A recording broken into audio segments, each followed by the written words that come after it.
जय शिव शंभो, जय शिव शंभो, जय शिव शंभो, जय शिव शंभो, जय शिव शंभो, जय शिव शंभो।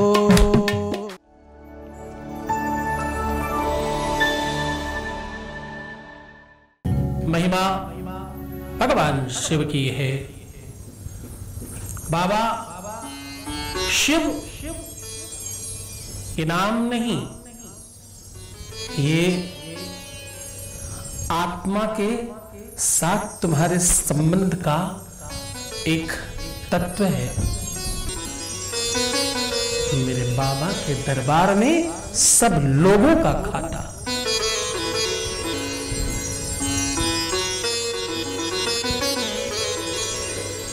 चाहे राम कहो, चाहे कृष्ण कहो,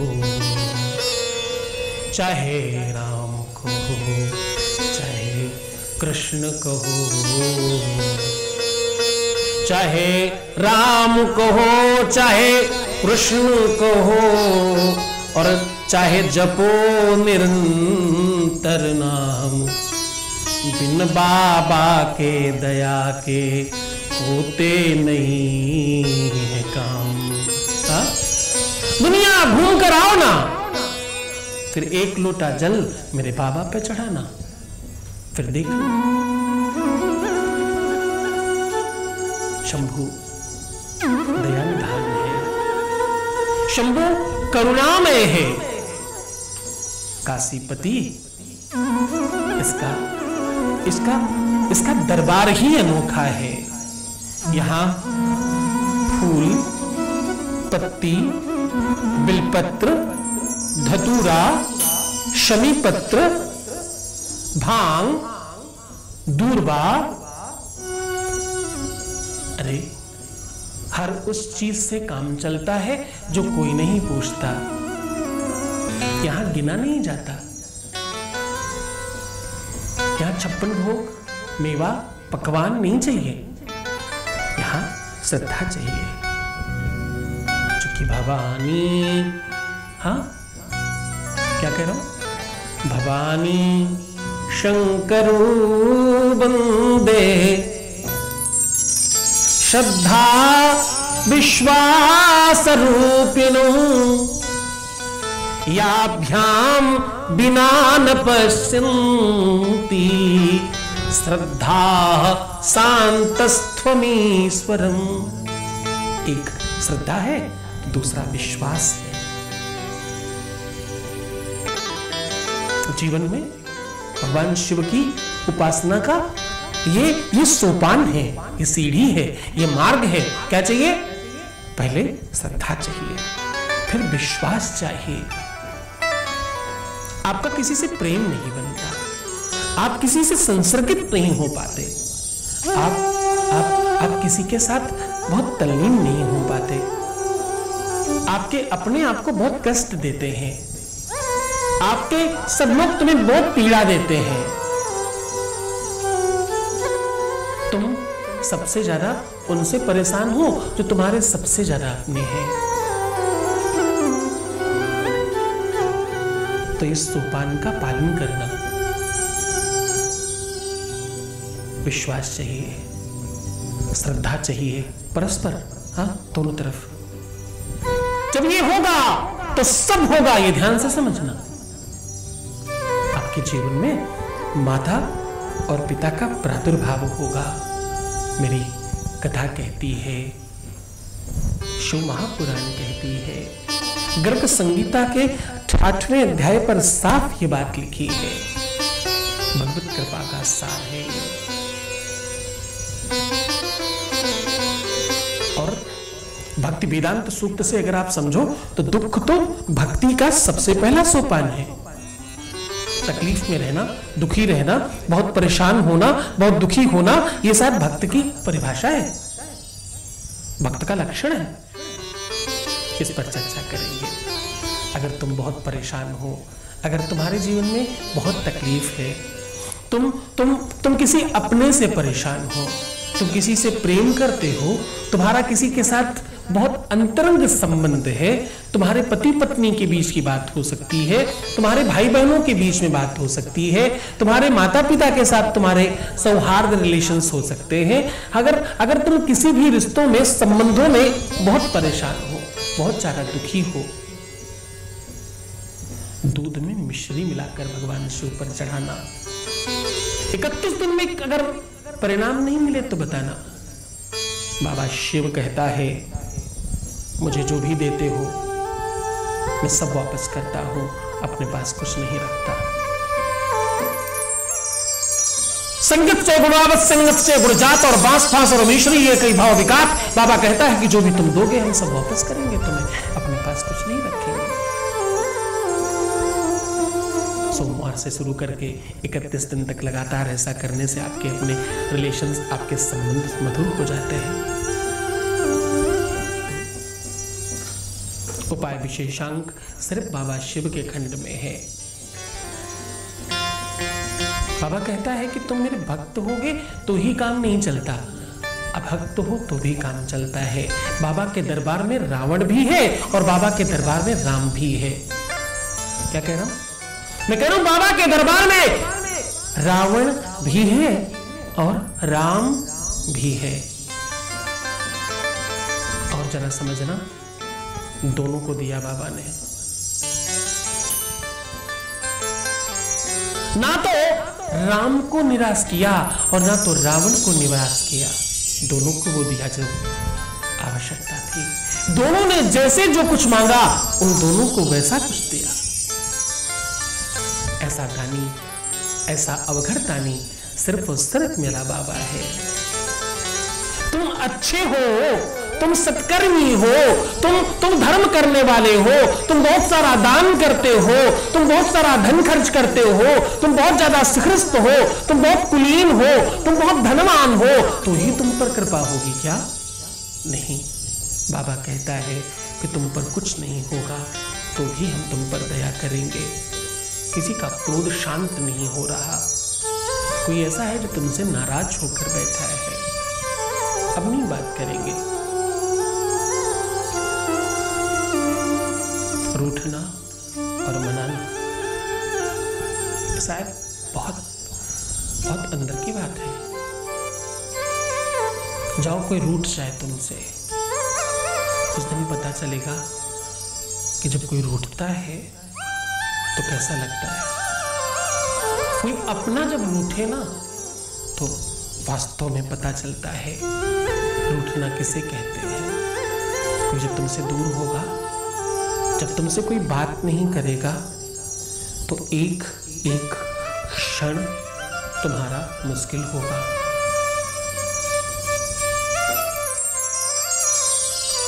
जब तुम्हारा कोई अपना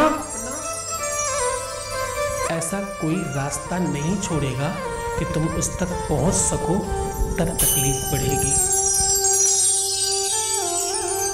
तकलीफ तब बढ़ेगी जब तुम्हारा कोई बस नहीं चलेगा।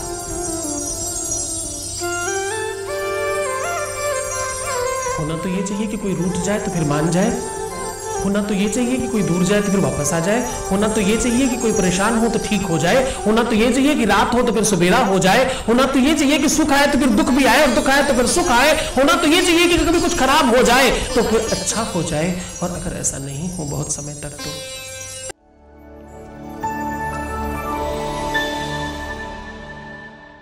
गुरु जी जैसे अपन भक्ति करते हैं, उस भक्ति के माध्यम से अपने को ऐसा लग रहा है कि वाकई में गुरु जी के माध्यम से कई समस्याएं लोगों की दूर हो रही हैं। मतलब मैं एकदम नेगेटिव थी, आपसे जुड़ने के बाद मैं पॉजिटिव हुई हूँ। और जब मैं यहाँ पर आई हूँ, क्या कहते हैं, फर्स्ट समागम आपका कानपुर में हुआ था, उसके बाद से मैं कुछ ज़्यादा ही पॉजिटिव हो गई हूँ और मेरा काम हुआ भी है। श्री चरणों में सशत नमन करते हुए आज मैंने उनका जो प्रोग्राम देखा और उनके जो वाणी सुनी, आज मंत्रमुग्ध हो गए हम। मतलब मुझे बड़ा अच्छा लगा गुरु जी के वाणी सुन करके, और ऐसा लगा कि बाकी सत्य में धारा में सत्य है। और गुरु जी से बहुत मिलकर बहुत अच्छा लगा, मुझे बहुत बहुत आभार।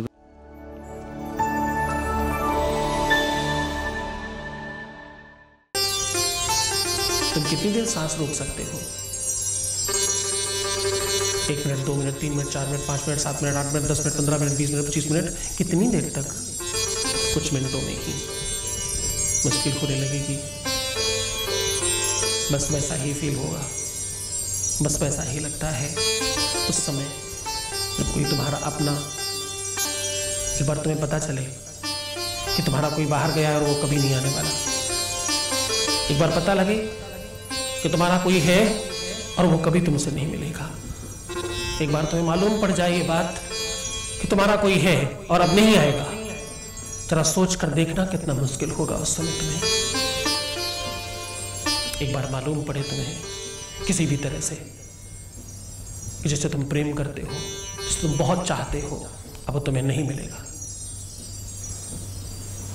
उस समय की व्यवस्था तुम्हारी तुमसे छीन लेगी तुम्हें। उस समय तुम नहीं रहोगे। कुछ ऐसी वेदनाएं हैं जिसे समझने के लिए तुम्हें और अंदर जाना होगा। ये दशा भगवान शिव की है। जब माता सती ने अपनी आहुति दे दी, जब माता सती ने अपने आप को अग्निकुंड में डाल दिया, तो जरा सोचना कैसा लगा होगा। जरा विचार करना इस बात पर। जब बाबा शिव को पता चला कि अब उसका अर्धांग कभी वापस नहीं आने वाला, जरा समझना कि लोग साकल्य से स्वाहा करते हैं। कुछ महंगे औषधियों से हो सकता है आहुति करते हैं। समझना कोई तुम्हारा अपना आहुति हो जाए, उस वेदना को समझना तुम एक बार समझना, ध्यान देना उस बात पर, कैसा लगता होगा, क्या फील होता होगा उस समय, उस दशा के अंदर जाना।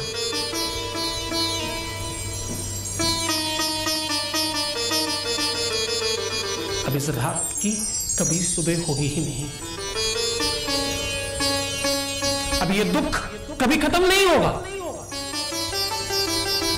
अब इस जीवन में कभी भी हम उसे देख ही नहीं पाएंगे।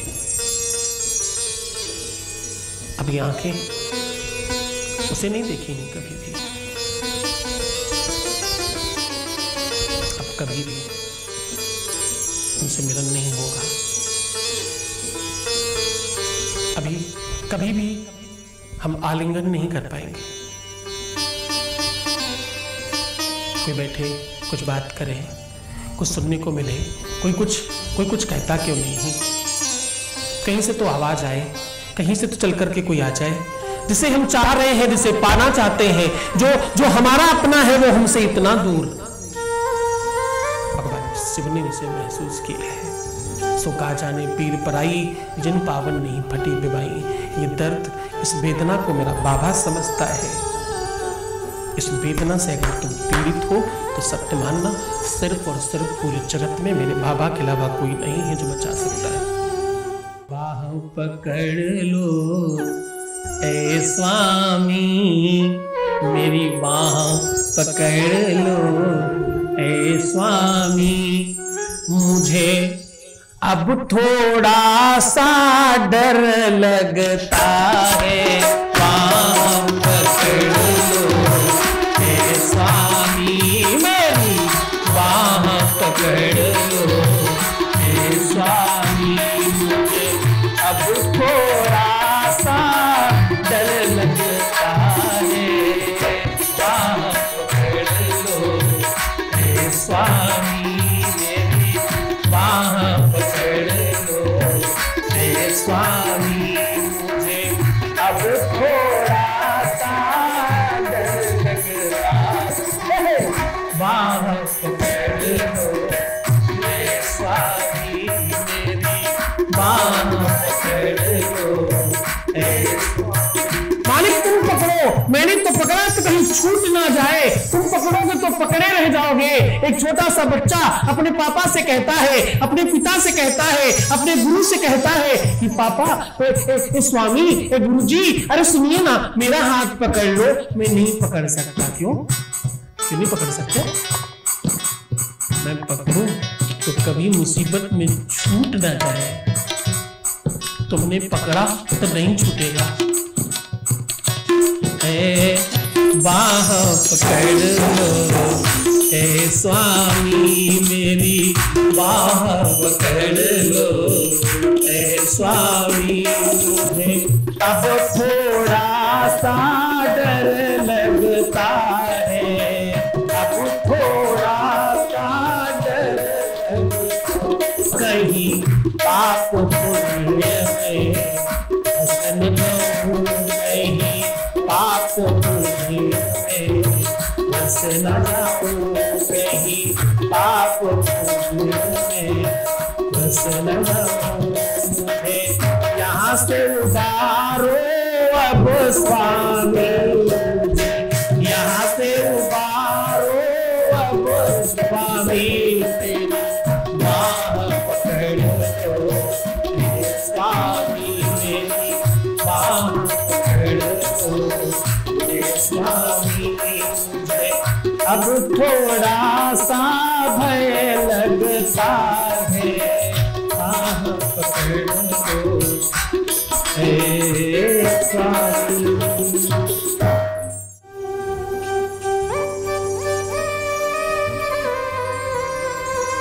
इस कष्ट में, इस पीड़ा में कोई नहीं है तुम्हारा, तुम्हारे अपने तुम्हारा साथ छोड़ देंगे, तुम्हारे अपने परिजन तुमसे मुंह मोड़ लेंगे, तुम्हारे इष्ट मित्र विपरीत बात करेंगे। और ऐसी सिचुएशन में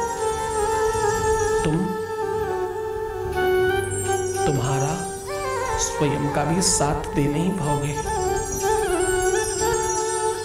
तुम नहीं रहोगे।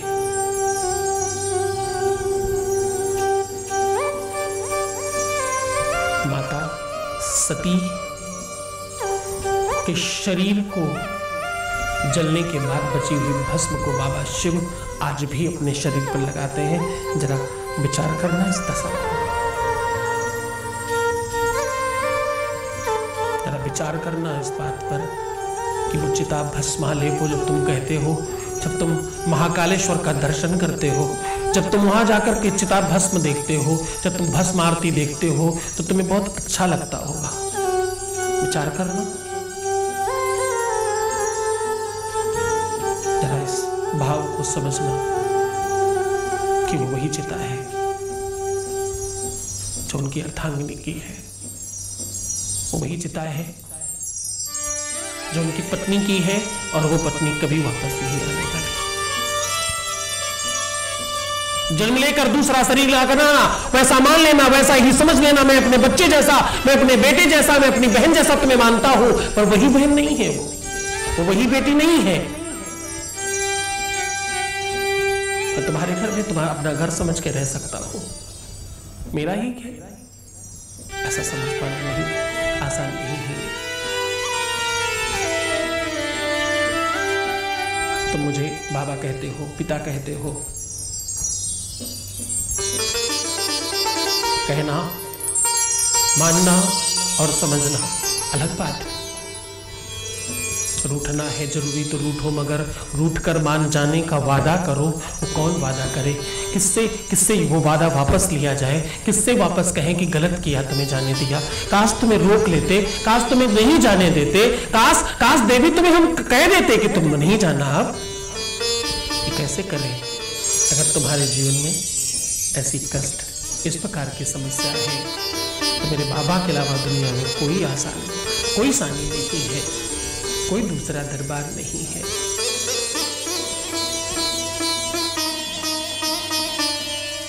ये एक दशा है, ये एक परिस्थिति है, ये एक भाव है जहां से तुम वापस आ रहे हो।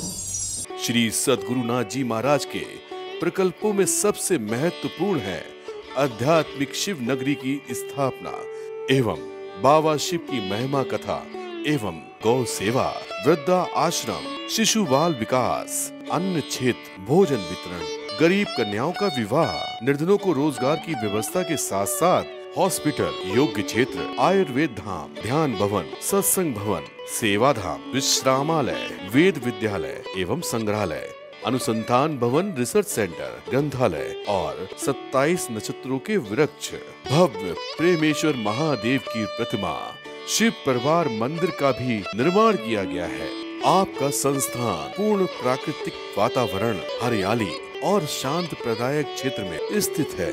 यहाँ हजारों लोगों को भगवान शिव की भक्ति से जोड़ने के साथ साथ सतमार्ग पर चलना भी सिखाया जाता है। यहाँ वेद, वेदांग, पुराण, शास्त्र, ज्योतिष, आयुर्वेद इत्यादि पर रिसर्च के साथ साथ शिक्षा का भी प्रबंध है। यहाँ रहने का अनुभव वैसा ही है जैसे शिव भक्त रहना चाहते हैं। आप इन प्रकल्पों से जुड़ने के लिए, दान के लिए संपर्क करें 9936601255। अधिक जानकारी के लिए 8447832114